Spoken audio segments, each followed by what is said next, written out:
अब इस सवाल के अंदर इग्नोबल शब्द को तोड़ना है, सिनोनिम बताना है। पहले तो किसी भी शब्द के साथ अगर इग्नोर का हम यूज करते हैं ना, तो ये उस शब्द को नेगेटिव बना देता भाई। क्या बना देता भाई? नेगेटिव बना देता है। ठीक है ना मेरे भाई, हाँ कि नहीं? ठीक है मेरे भाई। तो भाई यहां हो गया इग का मतलब नोट, और नोबल किस इंसान को कहते हैं? जो इंसान नर्म हो, विनम्र हो। तो इग्नोबल कौन सा हो गया भाई? बताओ सोच के। तो ये तो वो इंसान हो गया जो अपने आप में डिसऑनरेबल हो गया, जिसकी इज्जत नहीं, कमीन कर देते हैं भाई गांव देहात में ऐसे इंसान को, डिसऑनरेबल। ठीक है ना, यानी कि जिसका मान सम्मान नहीं होता। मोरली लो, ओ भाई साहब, है ना, नैतिक रूप से जो क्या होता है, निचले स्तर का होता है, अनैतिक होता है।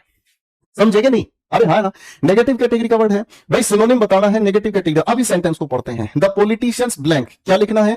Attempt to spread false rumours, झूठी अफवाह। रूमर का मतलब क्या होता है? अफवाह, है ना मेरे भाई? ठीक है जी। आगे क्या लिखा मेरे भाई? देखो, डिस्ट्रॉय, डिस्ट्रॉय कर दिया रेपुटेशन किसका? इनोसेंट सिटीजन्स का। ठीक है ना, तो इसका मतलब क्या हुआ? जो ये अपने आप में क्या है?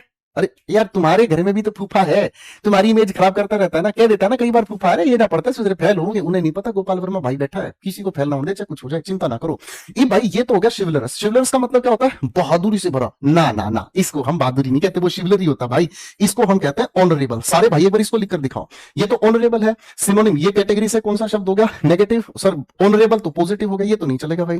स्टॉलवर्ट का मतलब क्या हो गया? सर वो इंसान जो बिल्कुल दीवार जैसा है, इसका मतलब क्या होगा? जो अपने आप में लॉयल है। मेरी बात समझ रहे हैं? ठीक है भाई। अब मिर्जापुर में जाना है तो लॉयल्टी प्रूव करनी पड़ेगी। ठीक है, ये वही कहानी है मेरे भाई। अब आता है अगला शब्द, एक्सॉल्टेड। एक्सॉल्टेड कैसा शब्द होता है? एक्सॉल्टेड का मतलब होता है जो इंसान उच्च है, महान है। अब जो महान है तो उसको तुम नोबल कह दो, तो ये तो इसका एंटोनिम हो गया, ये भी पॉजिटिव वर्ड हो गया। Positive positive positive, negative word का सिनोनिम नेगेटिव पे जाएंगे। कंटेम्प्ट का मतलब घृणा होता है। कंटेम्प्टेबल का मतलब क्या होता है? जिसके देखकर जिसको घृणा हो जाए। मेरी बात समझ रहे हैं?